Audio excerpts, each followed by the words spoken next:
Hello, everyone, and welcome to the Pros podcast. I'm your host, Tally Shamus, and today I'm joined by one of the most recognizable new writers on social media, Allie Nguyen, and we'll be talking about how you can build a brand and community as an author. Allie Nguyen is a Vietnamese fantasy author based in London, UK, with an MA in creative writing.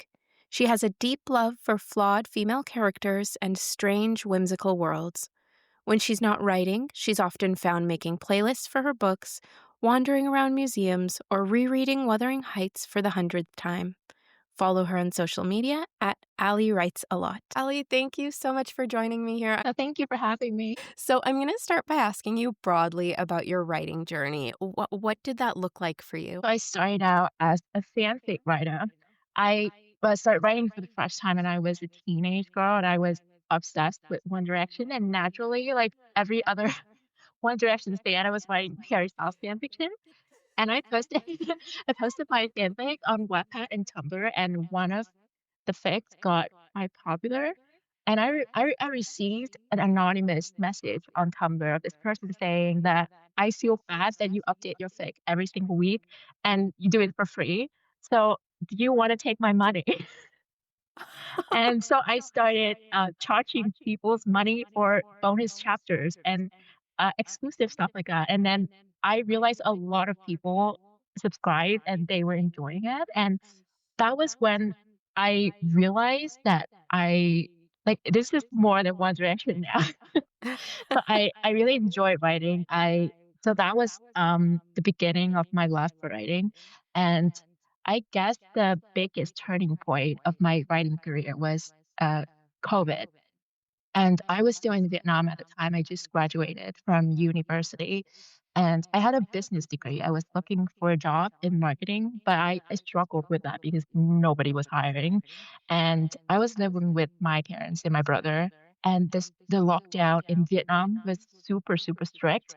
So for most of the lockdown, we weren't allowed to go outside. And we literally had food delivered to us by the army. Um, yeah, and I was going insane living with my parents. They were the only people I saw. So I started reading fantasy books for the first time. And I found luck with the genre. And I one thing I noticed was that I couldn't find any fantasy books with Vietnamese main characters. Um, so I made an insane decision to fly across the world during a pandemic to get to do a creative writing master's degree in London. And my family at the time thought it was insane. They tried to talk me out of it, but I was like, I cannot live here with you guys anymore. Like, I don't know how long, I don't know how long I'm going to be stuck in this house, but I'm going insane. Um, and my dad had to get a permit in order to take me to the airport. And the rest of my family couldn't even go see me off. So it was just me and my dad going to the airport. And I remember on the flight to Paris, so I had a layover in Paris before flying to London. It was just me and 5 other people on the plane, and they put us all in first class. And the entire flight, they were just serving us a lot of champagne and wine. And I landed in London hungover. So that was really wild. Um, Yeah, and I wrote the first chapter of Boss for a writing workshop at my uni in London, and I was super excited. And at the time, I was a bit delusional. I was like, people on the internet told me that I was good. So obviously, everybody just can love my writing. And I brought that first chapter to the workshop, and I came home crying, and I decided to shelve it forever. Um, because the feedback I got was very brutal. Like rereading that first chapter now, I can see why they gave me those comments because English isn't my first language, and I never actually had a literature class, and I didn't even know how to format a manuscript. So I just decided to just give up on Boss at the time, and I started writing a lot of short stories. And I was working on a different book, but it wasn't anything serious. Um, then after I graduated, I managed to get a job at a UK publisher. Not many people know this, but I work in editorial at a publisher. But it was it's in nonfiction, and I got a lot of experience in editing from my job, and my English did get better. And one night in December 2023, I came across the first chapter that I wrote for the workshop. And I told my boyfriend that I wanted to continue writing this book and finishing this story, as my goal at the time was to get it self published until I found out how much money we had to go into self publishing. And I was like, actually, I'm going to give writing a chance.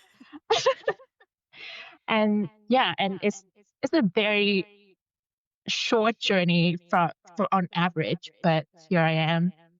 And Wow. I didn't think that it would become my debut. I was like, I'm just doing it for fun. That is fascinating. So I definitely want to ask you about your entire experience of writing Blood of Silver Boss. Yeah. Um, but I would love to know first what you think the most valuable lessons that you drew from number one, your degree, and number two, actually working in editorial.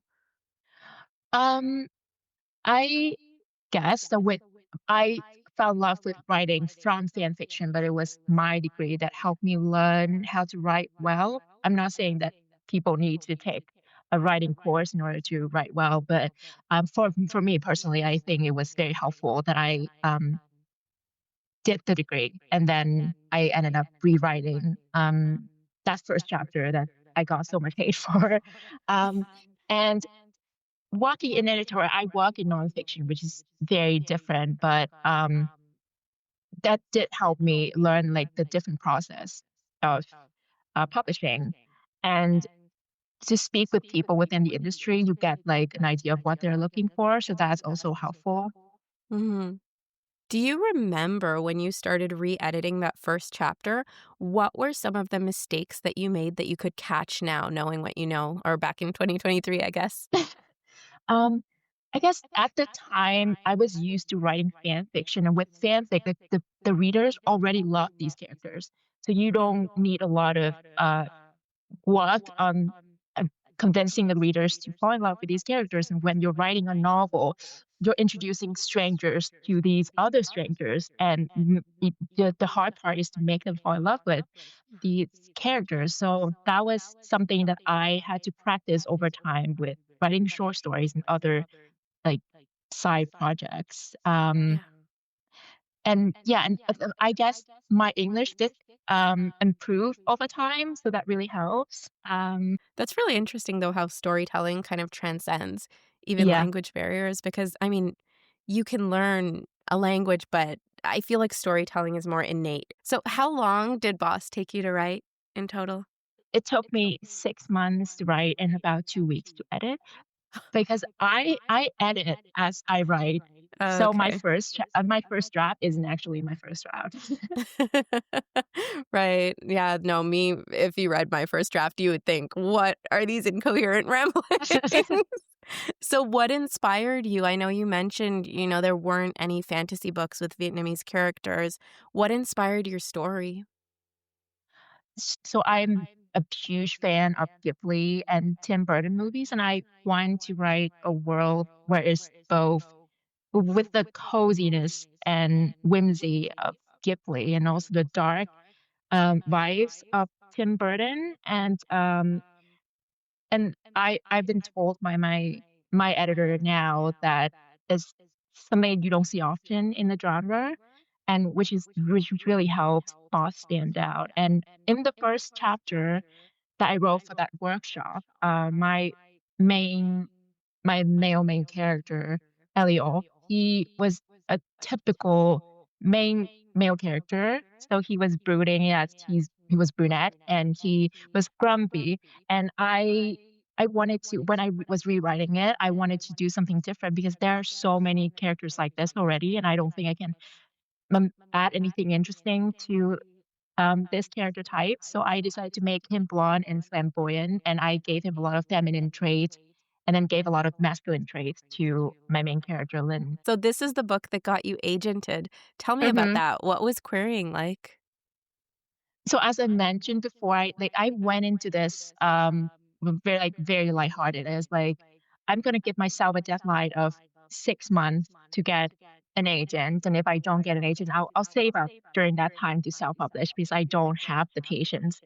I read on like a lot of stories online of people who had already been in the trenches and are were still in the trenches, and they just they just sounds the story sounds so scary to me. Like some people took like 10 years to get an agent and over like so many projects. And I was like, I don't have time for that. I don't have 10 years.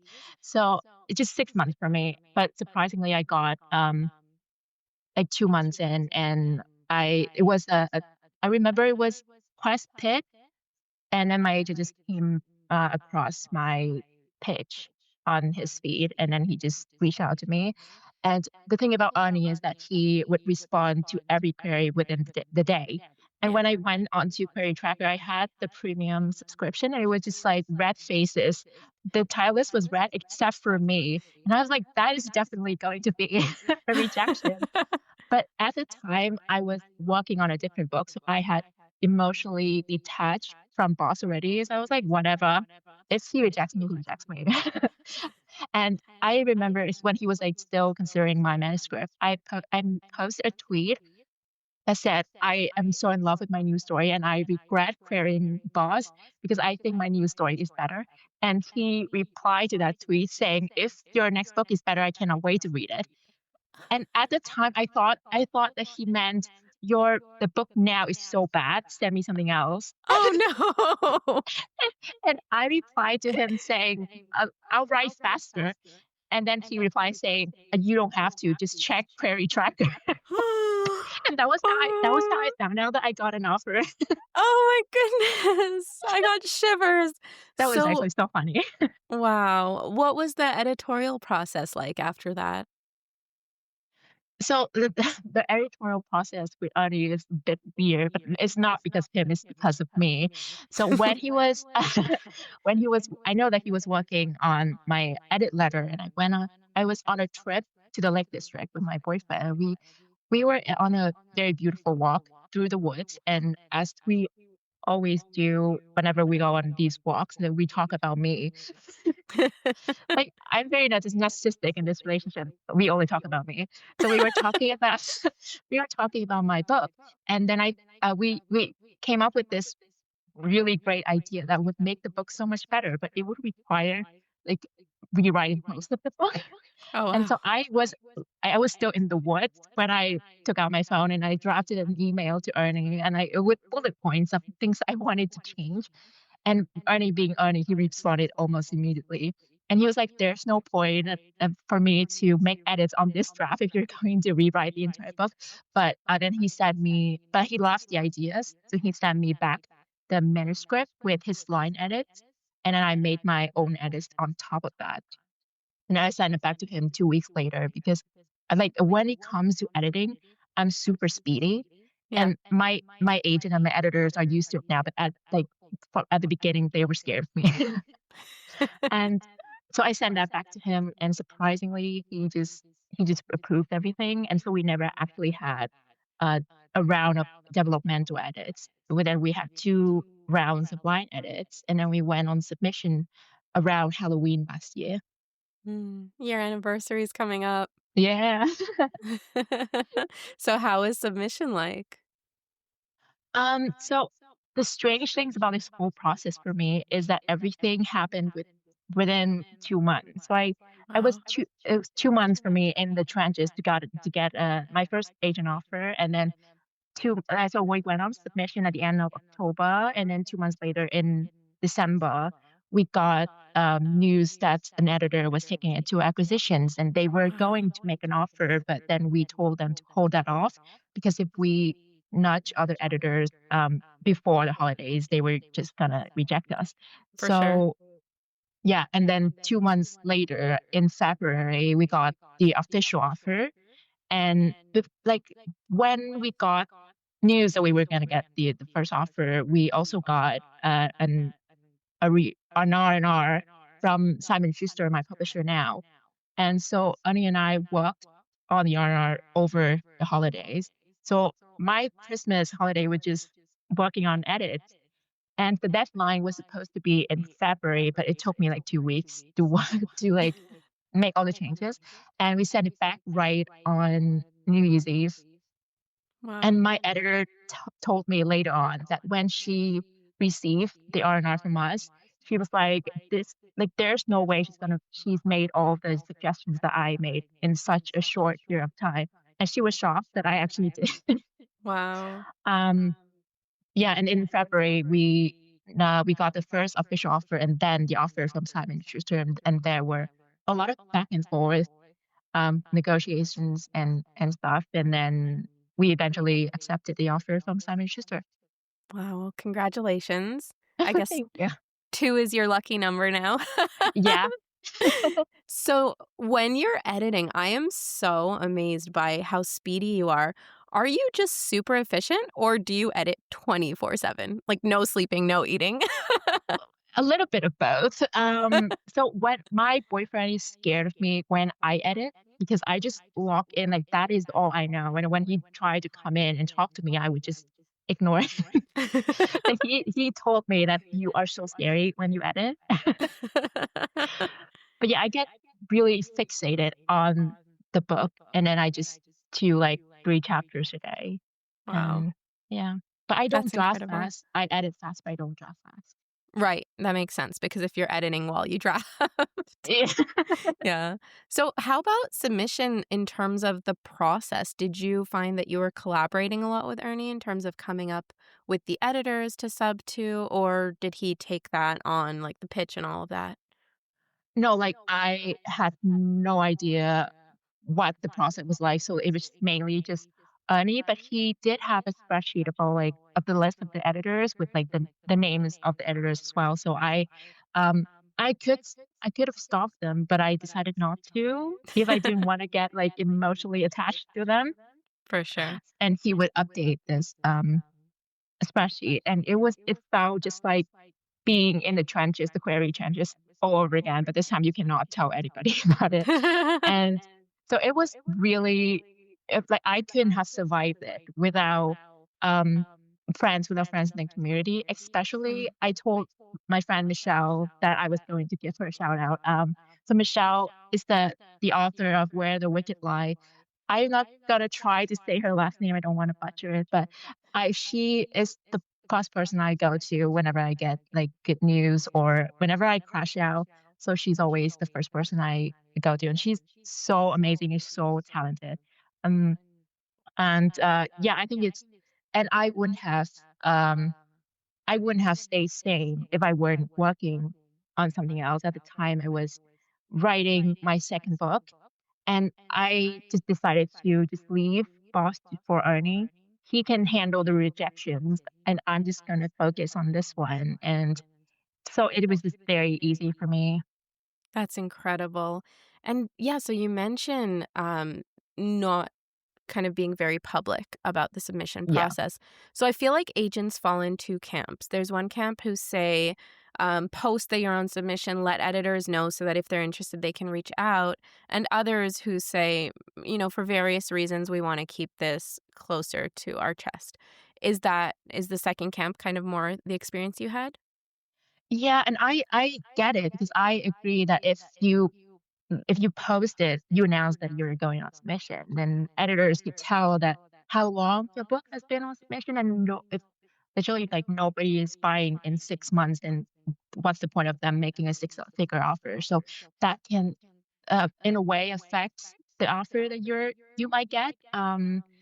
So if you ask me, and I would say don't announce going on Yeah. submission. And you mentioned, Michelle, you mentioned your friends being, such a big help to you. How did you build that community? I just start talking to people. Like just I reused my One Direction fan account and then make it into a writing account. And I find like I learned so much about the community. I didn't even know what pitch events were. and I just DM random people asking, "Well, do you do this and how things work in there?" And that's how you make friends. Um, and I I made a lot of friends from people just randomly tagging me in tweets about people getting stabbed. Like I think it started because most of my character arts were the main female character holding some sort of weapon to the love interest's neck, and then it became a trend for people to just start sending me stabby content. Um, so yeah, that's one way to become my friends. Like you just slide into my DMs and Okay, noted. But no, the stabbiest FMC, I think that you have made such a brand for yourself. I love it. People know, I feel when they see your content, they don't need to see your name. They know it's Allie. I think you've made such a strong image for yourself, and I love that. so that is so crazy because now I have people literally like strangers on Instagram who I've never spoken to, just like message me, be like, "Can I send you memes about your characters?" And I was like, "Hell yeah, Oh, you know that's what? so Sure." goals. Oh my goodness. Okay, And yes, that is the new goal. they even send me fan art, and I was like, "You haven't even read the book." That's incredible to get Yeah. fan art before the book is even on shelves. Wow, you are incredible. So, how did you build this brand? How did you like what kind of content did you put out there? I know your content now. It's so funny in the memes and like, you find these obscure tweets that apply to your characters and then you post the art and I'm like, "How? How are you doing this?" So I guess like it So when I got my book deal, I decided to make Instagram my main platform because that's where the readers are. I Yeah. used to run a bookstagram, so I know that most readers are on Instagram. And then my boyfriend mm, pointed out that when on Twitter, I would share more about myself. Like it's like I don't talk a lot about myself, but I do share more of my personal lives. And whereas like on Instagram, it just last over November 2020. Um, and then I did learn a lot from just going to these profiles of self-published authors. I think they do a wonderful job of marketing for themselves. Um, because when I started out, I told myself that because I work in publishing and I know that publishers don't pour tons of money into every single project. Mhm. So I told myself that no matter how much the marketing budget that I'm gonna get, I'm I won't rely on that. And yeah, so I myself will have to market this book and then we'll have to find buyers for this book with or without my publisher's help. Um, so I learned a lot from about marketing from self-published authors. I try to see what type of content they would post. And whenever I come up with an idea for a post, I already visualize what the post would look like in my head because like I used to work in marketing and I love visuals. So it won't didn't take me too long to learn how to make these posts and to how to use Canva. Um, and I from the drafting stage, I started like a marketing strategy from the drafting stage from the moment where I was looking for character Wow. names.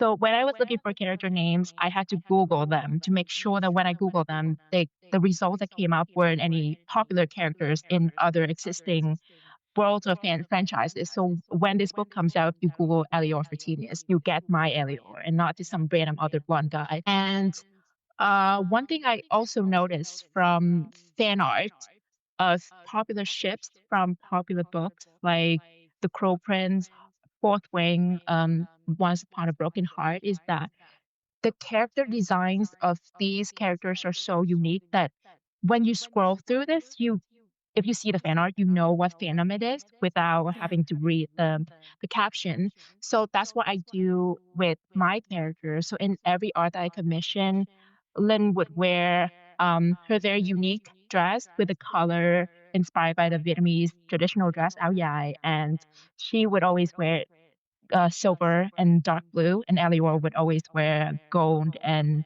white. And I also assign these colors to them. So when you see me post a snippet on my story or on a post, I would highlight the dialogues, Lynn's dialogues with dark blue, and Elior's would be yellow. So when people see these colors, they instantly think of my characters. And another crazy thing that I do, and I think works really well, is that I never refer to them as my FNC or my MNC. It's always Lynn and Elio. It's a trick that I learned to remember people's names that you just keep repeating their names when you're talking to them. And Hmm. so when I keep referring to them as Lynn and Elio, people will remember these names. So for them, it's Lynn and Elio. It's not just some characters on a page. Yeah. And with the memes, so it's the sort of content that I would interact with the most when I am doom scrolling on any social media platform. When you see a funny meme, you just feel the need to send it to your friend or post it on your story or leave a comment. So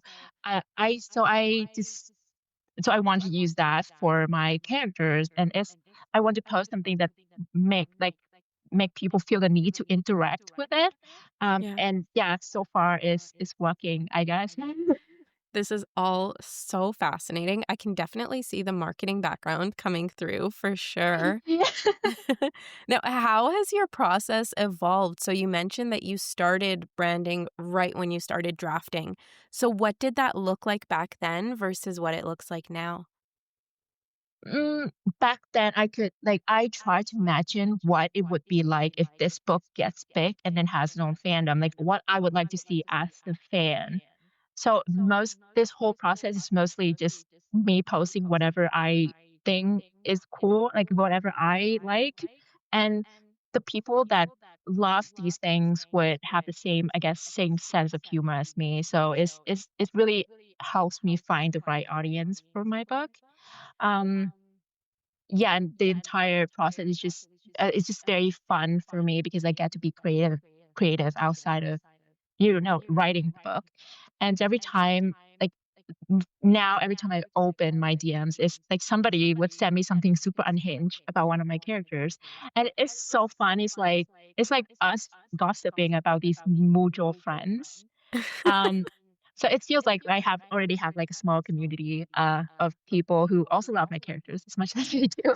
Yeah. Oh, I love that. Now, you mentioned buying art, right? And hmm I see a lot of writers spending a lot of money on art before they even get an agent.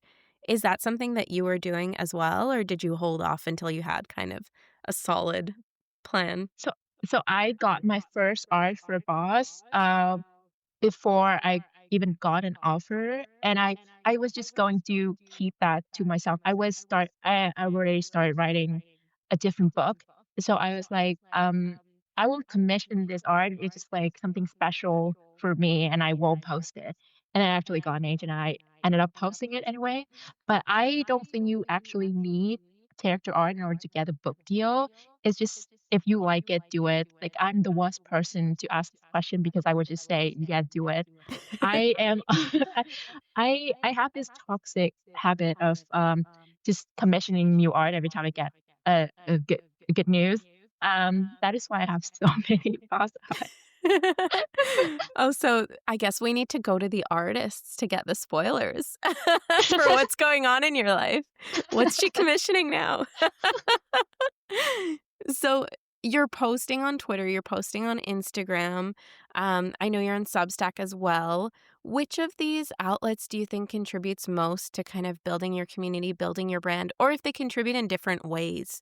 How do you think that goes? Yeah, for Twitter is where my my writing friends are, and for Instagram is more for the readers. Mm. And I haven't posted on Substack, like, I haven't made a proper post for in 2 months. I was surprised that people are still following me there. But now like, before when I was querying, Twitter was my main platform, and now for the readers is Instagram. Mm. And the way I post for both platforms are very different. Uh, on Twitter, it's more about the behind the scenes of publishing because these people have known me since I was querying, and they are also in the industry, so they're more interested in seeing what's going on behind the Mhm. scenes. Whereas Yeah. for the readers, they just don't care. I think they don't care. So I just don't share much about myself there, just about my characters. Right. Yeah. And so when you're posting across multiple outlets, how do you do that without burning out? What are some strategies? So I'm actually crazy. I have Canva on my phone, the app. I have it on my phone. And so so used to it but now by now that some posts only take me a few minutes. So I would just do it in my free time. And some posts would take me a few hours but I will post it, simple posts in between the complicated ones. So it just Okay. doesn't take much of my time and I post every other day. Oh, wow. And I guess I don't get burnout because for me, it's more of a creative hobby than a job. I don't see it as marketing, as like me doing the marketing job. It's just Mm. me talking about the things I love, like my characters, and then posting on my stories and people would reply to these stories, and we start having a discussion about this book that they haven't even read. So I think that's just so amazing and so fun. So I don't see it as a part-time job. Yeah, that's awesome. That's a great way to look at it. So, the last thing I want to talk about is something that I think a lot of us in the writing community struggle with, and that's imposter syndrome. I Yeah. know you did post a Substack about this. Yeah, So, I did. back in your days, back in your Substack days. It was like 2 But months ago. yeah. But I just think it's so important, especially when we see a lot of success around us, but we don't hear a lot about what wasn't successful from those Yeah. people. So, how do you get past this imposter syndrome? How do you just have confidence in yourself and your abilities? I still struggle with it. Like when I'm editing a book, I cannot read another book or somebody else's. I cannot beta from my friends because I cannot help but compare my writing to theirs. So that's just something I don't do. And I remember talking to my editor after I submitted my the first round of developmental edit, and I told her that I feel like the more I edit, the worse this book becomes, and I start because like I think this is shit. And then she was like, "Allie, we don't say that here. Do not say that about your writing." Um, yeah, but like in my head, I guess they come being the eldest daughter of an Asian family. I'm I'm an overachiever, and for other people, it's an achievement, but for me, it's an obligation. And so I had a hard time just being happy for myself and like every time I feel happy for something, I'm like, okay, but what if it goes really, really bad after this? Um and I don't think you can ever get over that, but I try to keep telling myself that it's not fair to keep comparing myself to other people when our journeys are so different from each other. And it's not easy to write a book, but I managed to write a book in a foreign language and got the book deal. So unless I've somehow fooled all these industry professionals into buying my book, then it's something that I should be proud of and I should celebrate. So I don't compare myself that often anymore. And I think having friends in the community who are going through the same thing. So my friend Michelle and I, we would have these like crash out sessions where we uh, just go crazy in our DMs with each other, and then after that we just walk back in. So I think it's important to have friends who are going through the same thing, and then so you can talk to them about your experience. But yeah, I think like, if you cannot say these things to somebody else, then don't say it to yourself. So I try not to be my biggest hater, which sometimes I still am, but I think I'm getting better. Well, that is so relatable, first off, but also just fantastic advice. Ali, thank you so much. I really was awed by you. That's why I invited you to come on here. And now I'm just smitten. Thank you so much for coming on. Thank you for having me. And thank you all so much for tuning in. Remember to check back next Tuesday for a new episode of the Pros podcast.